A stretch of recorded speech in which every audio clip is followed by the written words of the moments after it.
Image educator channel में आपका स्वागत है। आज हम अध्ययन करेंगे गुप्त साम्राज्य भाग 3। तो चलिए शुरू करते हैं। पहला प्रश्न है, निम्नलिखित में से किस बंदरगाह ने गुप्त काल के दौरान उत्तर भारतीय व्यापार को संभाला? 1 ताम्रलिप्ति, 2 बरोच, 3 कल्याण, 4 केम्बे। सही जवाब है 1 ताम्रलिप्ति। नोट: पश्चिम बंगाल में स्थित ताम्रलिप्ति बंदरगाह का वर्णन फाहियान ने गुप्त साम्राज्य के एक महत्वपूर्ण बंदरगाह के रूप में किया है। यहाँ से जलियान, जावा, सिंघल द्वीप इत्यादि देशों को जाते थे। अगला प्रश्न है, संस्कृत ग्रंथ कथा सरित सागर के लेखक कौन हैं? 1 सोमदेव, 2 कल्हण, 3 जयदेव, 4 शंकराचार्य। सही जवाब है 1 सोमदेव। नोट: कथा सरित सागर संस्कृत कथा साहित्य का शिरोमणि ग्रंथ है। इसकी रचना कश्मीर में सोमदेव भट्टराव ने की। अगला प्रश्न है, गुप्त काल के दौरान सुदर्शन झील की मरम्मत में निम्नलिखित में से कौन सा व्यक्तित्व जुड़ा नहीं है? 1 स्कंदगुप्त, 2 प्रणदत्त, 3 चक्रपालित, 4 अशोक। सही जवाब है 4 अशोक। नोट: मौर्योत्तर काल में शक शासक रुद्रदामन के आदेश से सौराष्ट्र के गवर्नर सुविशाख ने इस झील का पुनर्निर्माण करवाया।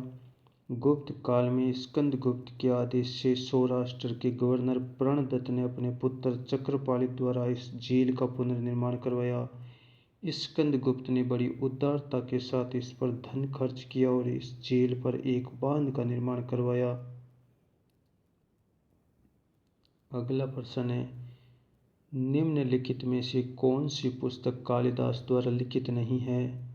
1 ऋतुसंहार, 2 मेघदूत, 3 कुमार संभव, 4 दश कुमार चरित।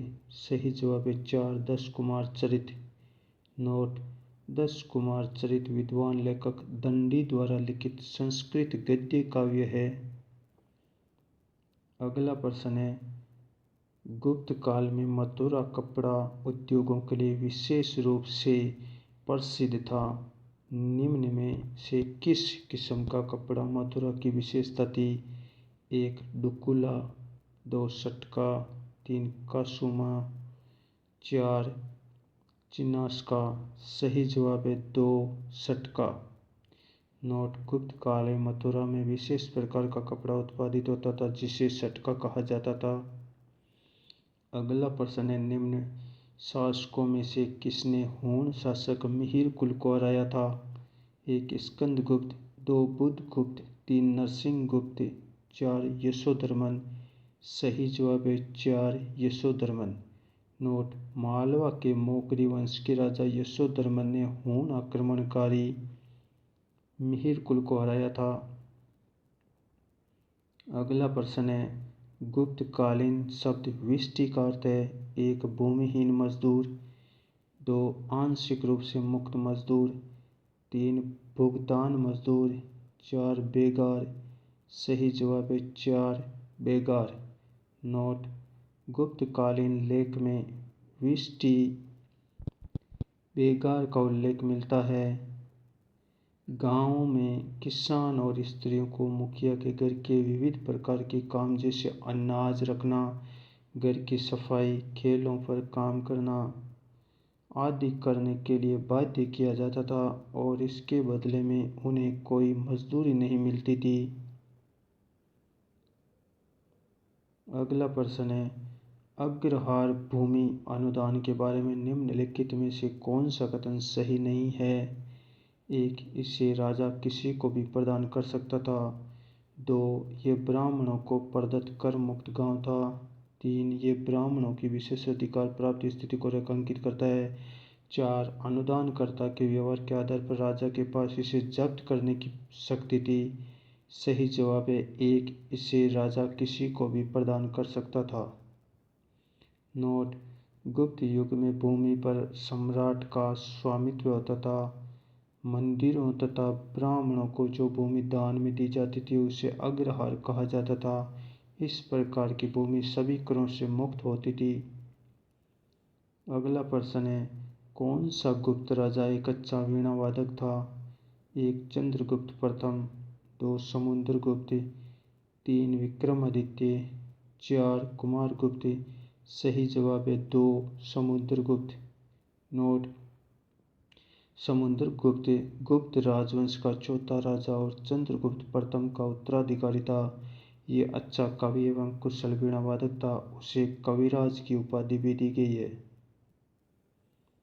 अगला प्रश्न है, भारत से शक सत्ता को अंतिम रूप से नष्ट करने वाले गुप्त राजा कौन थे?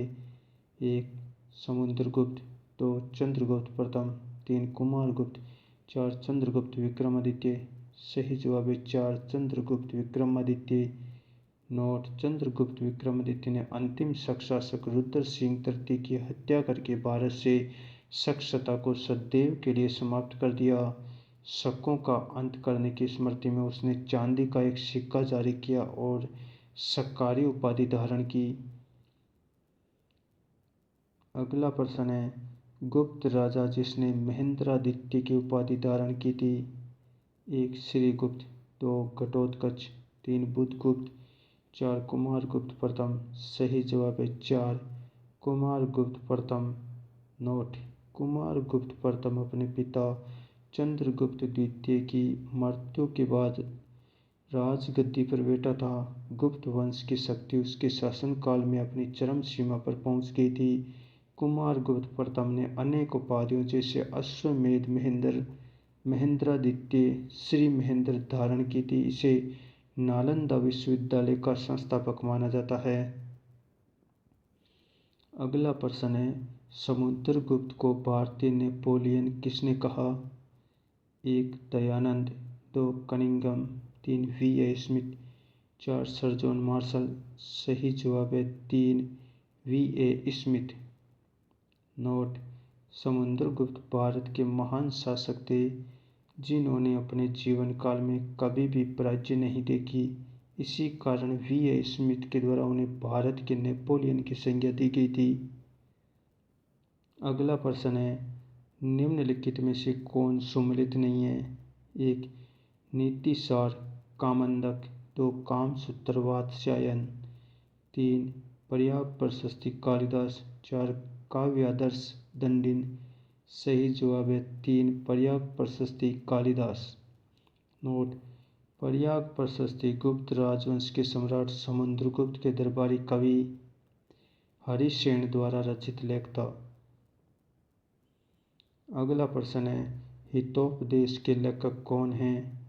1 विष्णु शर्मा, 2 नारायण पंडित, 3 आर्यभट्ट, 4 कलहण। सही जवाब है 2 नारायण पंडित। नोट, हितोपदेश के लेखक नारायण पंडित हैं तथा पंचतंत्र के लेखक विष्णु शर्मा है। विद्वान कलहण रास तरंगिणी के लेखक है।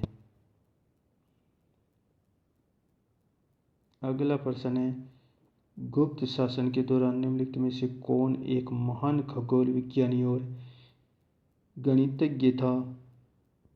1 भानुगुप्त, 2 बाणभट्ट, 3 आर्यभट्ट, 4 अमर सिंह।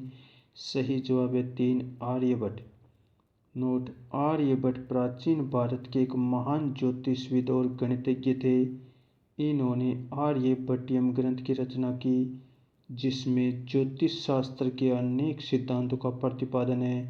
खगोल और गणित शास्त्र इन दोनों क्षेत्रों में आर्यभट्ट के महत्वपूर्ण योगदान के स्मरणार्थ भारत के प्रथम उपग्रह का नाम आर्यभट्ट रखा गया था।